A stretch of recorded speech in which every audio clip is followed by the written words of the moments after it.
لا حول ولا قوة إلا بالله العلي العظيم. أعوذ بالله من الشيطان الرجيم. بسم الله الرحمن الرحيم.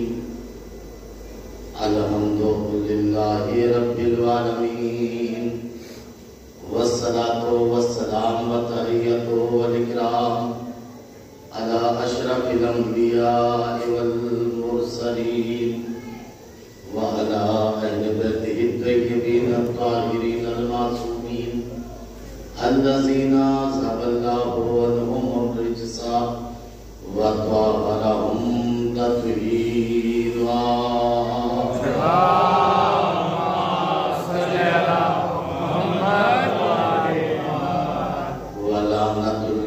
أعدائهم أجمعين من ألوان الأقيام يوم الدين. أما بعد، فقد قال رسول الله صلى الله عليه وآله وسلم: فاطمة أم أبيها الصلوات.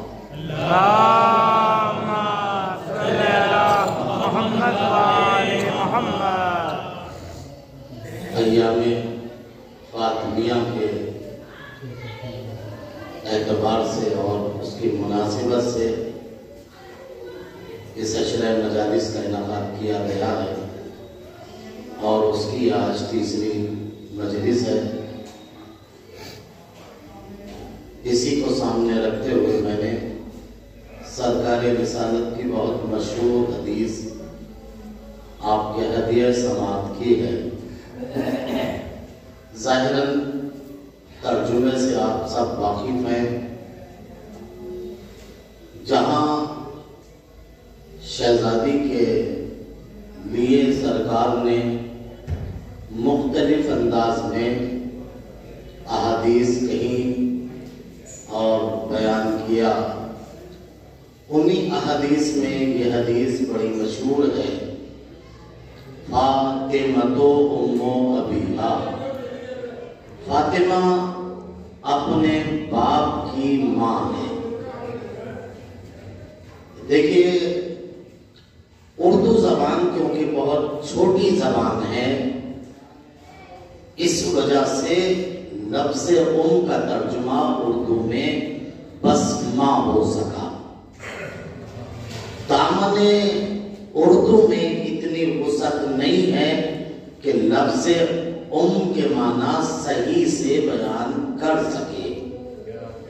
اس لیے کہ خالی لفظ ام کے معنی ماں کے نہیں ہیں، ہاں ماں کے بھی ہیں، لیکن ماں کے ہی نہیں ہیں. لفظ ام کے معنی اور بھی ہیں. فرض کیجئے لفظ ام سے بنا ہے امی، تو اب ہم جب سورہ جمعہ پڑھتے ہیں تو قرآن کیا کہتا ہے؟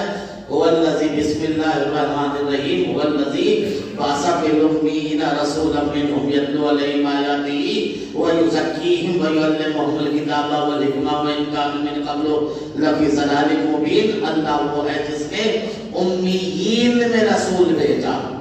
تو یہاں امی کا مطلب ماؤں میں تو نہیں بھیجا، تو اس کا مطلب ام کا مطلب کچھ اور بھی ہوتا ہے. ذرا غور فرمائیے گا. یہ ام کا مطلب اگر ہم قرآن کا مطالعہ کریں فقط تو ہمیں پتہ چلے گا 7 معنی میں لفظ ام قرآن میں استعمال ہوا. کتنے معنی میں؟ 7 معنی میں. ام ماں کو بھی کہتے ہیں، ام اصل کو بھی کہتے ہیں، ام نقطہ اول کو بھی کہتے ہیں، ام نقطہ آغاز کو بھی کہتے ہیں، ام سرکل کو بھی کہتے ہیں، ام مدار کو بھی کہتے ہیں، ام سرچشمے کو بھی کہتے ہیں، ام جو دوسروں کو بیان کرے اسے بھی ام کہتے ہیں. اب اگر ترجمہ کرنا ہے تو یوں بھی کریے: فاطمہ تو ام ابیہا. فاطمہ اپنے باپ کا نقطہ اول ہے. فاطمہ تو ام ابیہا. فاطمہ اپنے باپ کا سرچشمہ ہے. فاطمہ تو ام ابیہا. فاطمہ اپنے باپ کا مدار ہے. فاطمہ تو ام ابیہا. فاطمہ اپنے باپ کا مرکز ہے. فاطمہ تو ام ابیہا، فاطمہ اپنے باپ کا ذریعہ تعارف ہے۔ عزیزان محترم، خالی فاطمہ ام ابیہا کا مطلب ماں کا نہیں ہے، فاطمہ کا مطلب یہ ہے، فاطمہ کا مطلب یہ ہے، فاطمہ تو ام ابیہا یعنی اپنے باپ کا خلاصہ فاطمہ ہے۔ ابھی شاید نئی بات پہنچی، میں جملہ پھر کہہ دیتا ہوں۔ دیکھیے قرآن مجید نے مکے کو لفظ ام کا نام دیا، یعنی ام قرآن کہتے ہیں مکے کو، یاد ہے نا؟ ام القرآن کیوں کہتے ہیں؟ اس لیے کہ جب اللہ نے زمین کا فرش بچھانا چاہا، شروع کیا، تو پہلے نقطے کو مکہ قرار دیا۔ بھائی ذرا غور فرمائیے گا، پہلے نقطے کو کیا قرار دیا؟ یعنی مکہ قرار دیا، یعنی پوری کائنات کا پہلا نقطہ مکہ بنا، مکے کا پہلا نقطہ کعبہ بنا، کعبے کا پہلا نقطہ چوک کعبہ بنا۔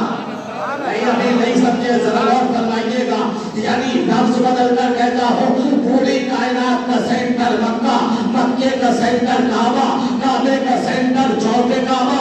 اور جب ہم نے علی کی ولادت کو پڑھا تو یہ ملا، ولد علی فی چوک کعبہ، علی کعبے میں نہیں پیدا ہوئے، چوک کعبہ۔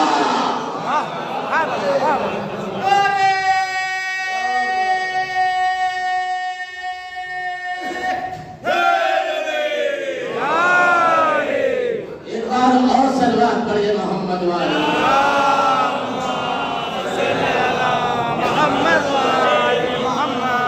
یعنی وہ نقطہ جو پہلا رکھا زمین کا فرش بچھانے کے لیے، میں اپنے بچوں کے لیے عرض کروں، جب آپ پرکار سے سرکل بناتے ہیں، دائرہ، تو ایک نقطہ رکھنا ضروری ہے۔ دائرہ بنے گا نہیں جب تک نقطہ نہ ہوگا۔ شاید بات ابھی نہیں پہنچی تو جملہ کہو، سرکل چھوٹا بناؤ تب بھی پوائنٹ کے، سرکل بڑا بناؤ تب بھی پوائنٹ کے، کتنا بڑا پھیلا دو پوائنٹ ایک ہوگا، دو نہیں ہوں گے۔ اللہ کے رسول نے کیا کہا؟ فاطمہ تو ام ابیہا، فاطمہ رسالت کا نقطہ ہے، 5 کی گنتی کرو تب فاطمہ ایک، 12 کہو تب فاطمہ ایک، 14 کہو تب فاطمہ ایک۔ صلوات پڑھیے محمد والا۔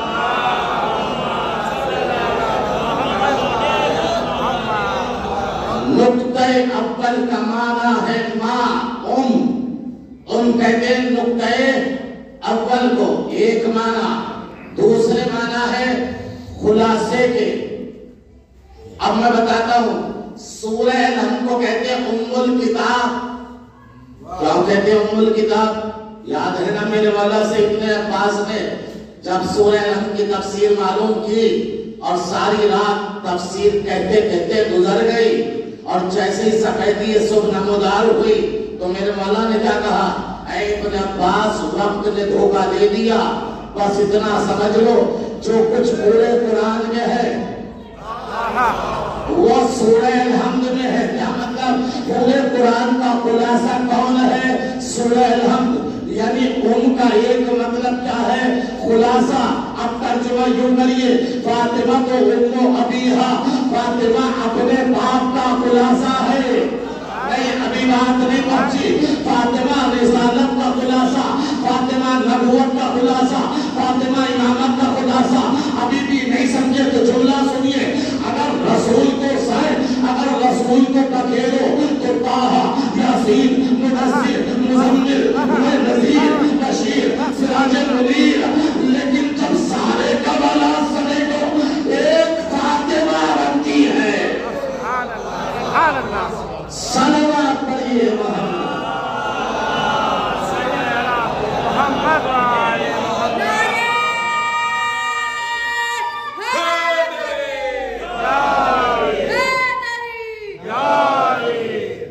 ایک معنی فاطمہ، ایک معنی ان کے کیا ہے؟ خلاصے کے۔ اچھا، ایک معنی لفظ ان کے ہیں جو دوسروں کو بیان کرے، واضح کرے۔ قرآن مجید میں 2 طرح کی آیتیں ہیں۔ وَأَنزَلْنَا عَلَيْكَ الْكِتَابَ ہن ام الکتاب و اخر متشابہات، ہم نے جو تمہارے اوپر آیتیں نازل کی وہ دو طرح کی ہیں، کچھ محکم ہیں کچھ متشابہ ہیں۔ محکم کسے کہتے ہیں؟ جن کا حکم ظاہر و ظاہر ہو۔ متشابہ انہیں کہتے ہیں جن کا حکم ظاہر نہ ہو بلکہ مؤلف کی ضرورت پڑے، وارث کے پاس جانا پڑے۔ بھئی آیتیں کتنی طرح کی؟ دو، محکم متشابہ۔ محکم کیا ہے؟ جیسے اقیم الصلاۃ، نماز قائم کرو، واضح ہے۔ کتب علیکم الصیام، تمہارے اوپر روزے واجب کر دیے گئے ہیں، واضح ہے۔ لیکن اب بتائیے اس کا مطلب کیا ہے؟ ید اللہ فوق ایدیہم، اللہ کا ہاتھ ان کے ہاتھوں پر ہے۔ بتائیے اس کا مطلب کیا ہوتا ہے؟ اللہ کا بھی ہاتھ ہوتا ہے؟ نہیں ہوتا نا۔ ہاتھ ہوگا تو جسم ہوگا، اللہ جسم رکھتا نہیں۔ اس کا مطلب یہاں وارث سے پوچھنا پڑے گا۔ یہاں ید اللہ سے مراد کون ہے؟ میں کیا کہہ رہا ہوں؟ کون ہے جس کے ہاتھوں کو اللہ نے اپنے ہاتھ کہا؟ ارے کوئی تو ہوگا نا جو ید اللہ بنے گا۔ ارے کوئی تو ہوگا جس نے آدم کے متلے پتلے کی مٹی کو خمیر کیا ہوگا۔ وہ ہاتھ دکھاؤ، یا تو اللہ ایسا دکھاؤ جس کے ہاتھ ہو، یا ایسے ہاتھ بتاؤ جو ید اللہ، عید اللہ، نفس اللہ، جب اللہ۔ متوجہ ہے زندہ مطلب؟ تو دو طرح کی آیتیں ہیں، محکم اور متشابہ۔ محکم کہتے ہیں جن کا حکم ظاہر بظاہر ہے۔ متشابہ کسے کہتے ہیں؟ جن کا حکم ظاہر بظاہر نہیں ہے۔ محکم اس وجہ سے قرآن نے انہیں ام الآیات کہا کیونکہ یہ متشابہ آیات کو بیان کرتی ہیں۔ تو ایک ترجمہ ان کا یہ نکلا جو دوسری آیات کو بیان کرے اسے ام کہتے ہیں۔ بھائی میری طرف ذہن رہے، ام کسے کہتے ہیں؟ جو دوسری آیات کو واضح کرے، بیان کرے، ان کا انٹروڈکشن کرائے، ان کا تعارف کرائے، اسے ام کہتے ہیں۔ یعنی جو تعارف کرائے اسے ام کہتے ہیں۔ اب اس حدیث کا ترجمہ یوں بھی کریے، فاطمہ تو ام ابیہا، فاطمہ اپنے باپ کا، ارے نہیں ابھی نہیں پہنچے، فاطمہ تو ام ابیہا، فاطمہ تو ام ابیہا، فاطمہ اپنے باپ کا ذریعہ تعارف ہے۔ اگر یقین نہ ہے تو جب یہ پانچوں حضرات چادر میں جمع ہو گئے اور جبرائیل نے پوچھا اے پروردگار یہ بتا چادر کے نیچے کون ہے، تو یہ تعارف رسالت سے نہ ہوا، امامت سے نہ ہوا، بلکہ قدرت نے کیا کہا؟ ہم فاطمہ تو ابوہا ومالوہا وبنوہا۔ صلوات پڑھیے۔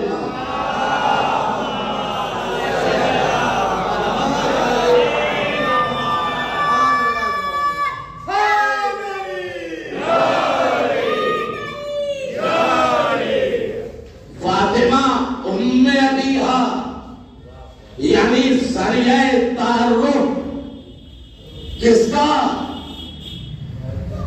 امامت کا۔ صلوات پڑھیے محمد۔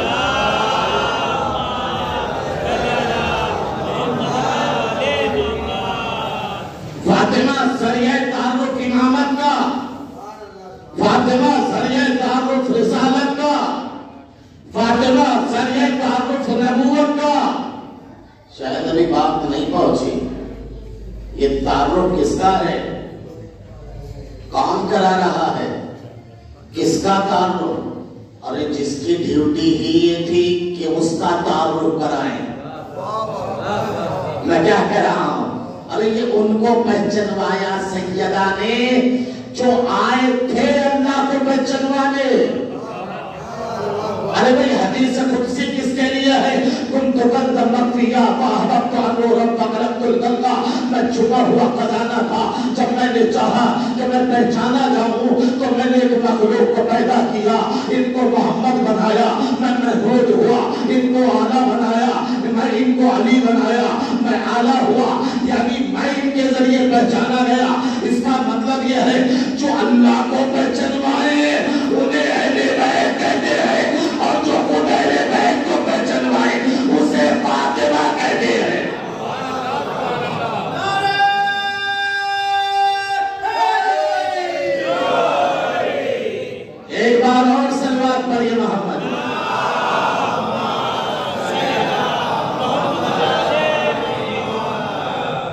پہچانا گیا کس کے ذریعے؟ ابھی پڑھی نا سورہ جمعہ کی آیت، سورہ قل اللہ میں کیا ہے؟ بسم اللہ الرحمن الرحیم، قل هو اللہ احد، اے میرے حبیب تم کہہ دو، تم کہو، میں کیا کہہ رہا ہوں، تم کہو میں ایک ہوں۔ طارق کیوں نہیں کہتا؟ میں کیا کہہ رہا ہوں ذرا غور فرمائیے، تم کہو۔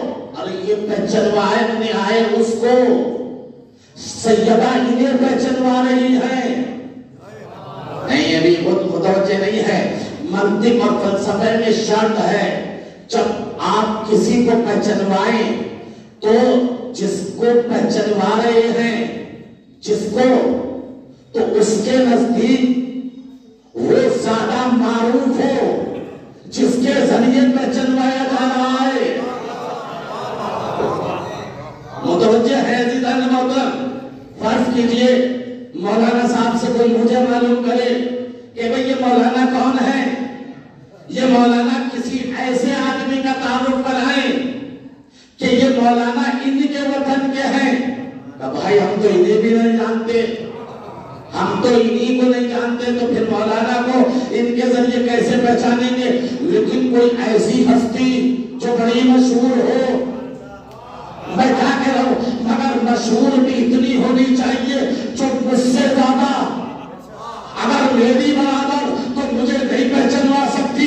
اس کا مطلب یہ ہے پوری کائنات میں اگر فاطمہ سے تعارف ہوگا تو کائنات محمد کو کم جانے گی، فاطمہ کو زیادہ، علی کو کم جانے گی، فاطمہ کو زیادہ۔ متوجہ ہے عزیزان محترم؟ فاطمہ کے ذریعے تھا۔ اچھا ایک جملہ کہو عزیزان محترم، یہ بھی کمال ہے، اہل بیت کے تعارف کی ضرورت ہی بس دو جگہ پڑی، تیسری جگہ نہیں۔ کتنی جگہ؟ بس دو جگہ، یا تو عرش پہ پڑی یا فرش پہ پڑی۔ اگر آپ بیدار ہیں تو میں کہتا ہوں فرش پہ پڑی یا عرش پہ پڑی، بس دو جگہ اہل بیت کے انٹروڈکشن کی ضرورت پڑی۔ کہاں کہاں؟ فرش پہ آدم نے پوچھا، عرش پہ آدم نے پوچھا، فرش پہ جبرائیل نے پوچھا۔ میں کیا کہہ رہا ہوں ذرا غور فرمائیے، سن یاد ہے نا جناب آدم کا پتلا بنا، بننے کے بعد قرآن نے کہا فَإِذَا سَوَّيْتُهُ وَنَفَخْتُ فِيهِ مِن رُوحِي، جیسے ہی میں اس کے اندر روح پھونک دوں تو تم سب کے سب سجدے میں چلے جانا۔ یعنی 12,000 سال تک آدم کا پتلا بن کے فرض ہے عرش پہ رہا مگر قبلہ نہ بنایا، یعنی حکم سجدہ نہ دیا۔ کیوں نہیں دیا؟ پتلا تو تھا، روح نہیں تھی۔ ارے کیا سن رہے ہیں؟ اس کا مطلب یہ ہے سجدہ جسم کو نہیں ہے۔ ارے میں کیا کروں ذرا غور فرمائیے، سجدہ جسم کو نہیں ہے، روح کو ہے۔ اسی وجہ سے ہر نماز میں سجدہ ملے گا، بس ایک نماز ایسی ہے جس میں سجدہ نہیں کیونکہ روح۔ میں کیا کروں ذرا غور فرمائیے عزیزان محترم، یعنی آدم کا پتلا بنا 12,000 سال تک کھڑا رہا مگر سجدے کا حکم نہ ہوا۔ لیکن جیسے ہی آدم کے اندر روح پھونکی، فیضا سویتہ ونفخت فیہ من روحی، جیسے ہی میں اس کے اندر روح پھونکوں تو تم سب کے سب سجدے میں چلے جانا۔ اس کا مطلب سجدے کا تعلق جسم سے ہے نہیں ہے، روح سے ہے۔ اسی طرح حضرت ابراہیم نے کعبہ بنایا، کعبہ بن کے پڑا رہا، قبلہ نہ بنا، لیکن جیسے ہی 13 رجب کو کعبے میں روح آ گئی، کعبہ قبلہ بن گیا۔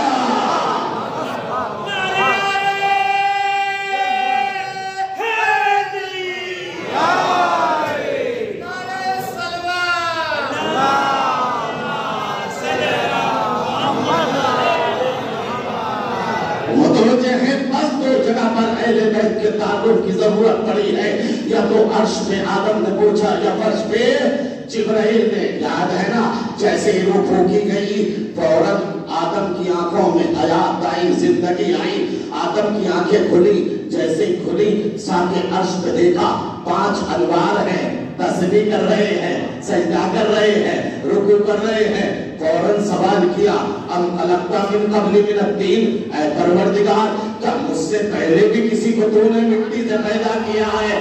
میں کیا کروں گا؟ غور فرمائیے گا، کیا تو نے مجھ سے پہلے بھی کسی کو مٹی سے پیدا کیا؟ آواز اللہ، میں نے کسی کو نہیں پیدا کیا، بل خلقت من نور، بلکہ میں نے جسے پیدا کیا اور نور سے پیدا کیا۔ جناب آدم نے پھر کہا فما هؤلاء الخمسة الاشباح فی حیتی و صورتی، بس میں یہ 5 صورتیں کیسی دیکھ رہا ہوں، شکل بھی میری ہے، صورت بھی میری ہے۔ آواز قدرت آئی، اے آدم هؤلاء من ولدک لولا لما خلقتک، اے آدم یہ ہے تو تمہاری اولاد، لیکن اگر یہ نہ ہوتے تو تمہیں بھی پیدا نہ کرتا۔ اے آدم اگر یہ نہ ہوتے تو تمہیں پیدا نہ کرتا۔ آواز دی، اللہ سے پوچھا، کس نے پوچھا؟ یاد ہے نا تو مرحوم میں اہل بیت کے انٹروڈکشن کا تعارف کا موقع آیا۔ اب جناب آدم نے پوچھا پروردگار یہ تو بتا نام کیا ہے، یہ ہے کون؟ اللہ نے کیا کہا؟ انا محمود وہذا محمد، انا العلا وہذا علی، انا الفاطر وہذا فاطمہ، انا المحسن وہذا حسن، انا قدیم الانسان وہذا حسین۔ کیا مطلب؟ یعنی میں محمود ہوں، یہ محمد ہے، میں اعلیٰ ہوں، یہ علی ہے، میں فاطر ہوں، یہ فاطمہ ہے، میں محسن ہوں، یہ حسن ہے، میں قدیم الانسان ہوں، یہ حسین ہے۔ لیکن جب فرش پہ 5 حضرات چادر میں بیٹھ گئے، جبرائیل نے پوچھا اے پروردگار یہ چادر میں کون ہے؟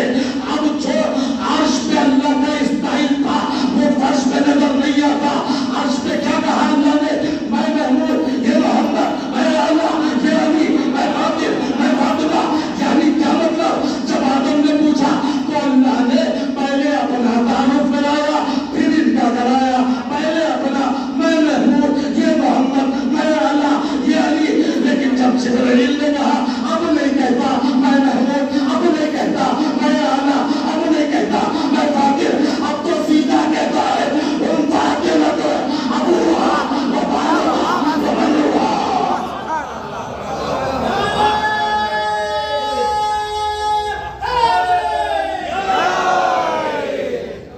ایک بار اور صلوات پڑھیے محمد۔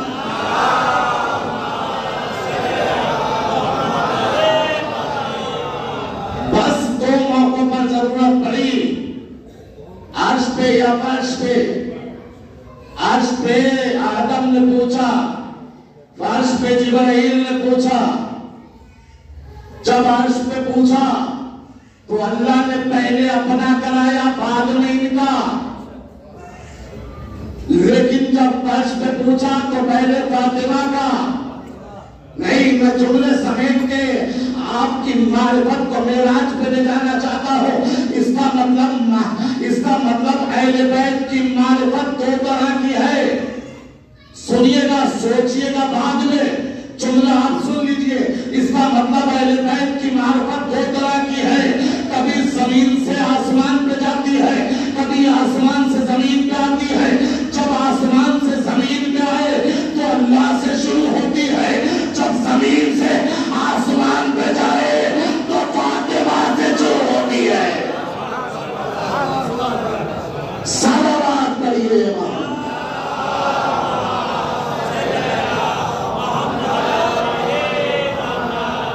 ایک بار اور صلوات پڑھیے محمد۔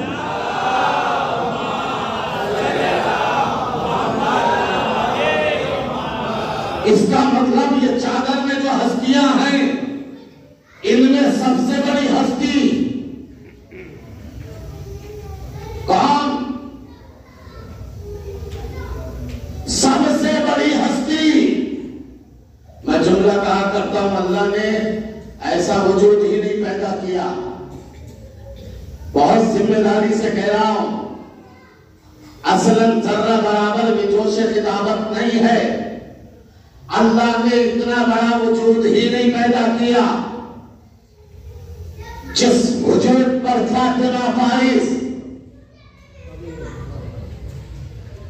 ارے 14 معصومین میں 13 کتنی عظیم ہستیاں، مگر ان کے انوار کو بھی اللہ نے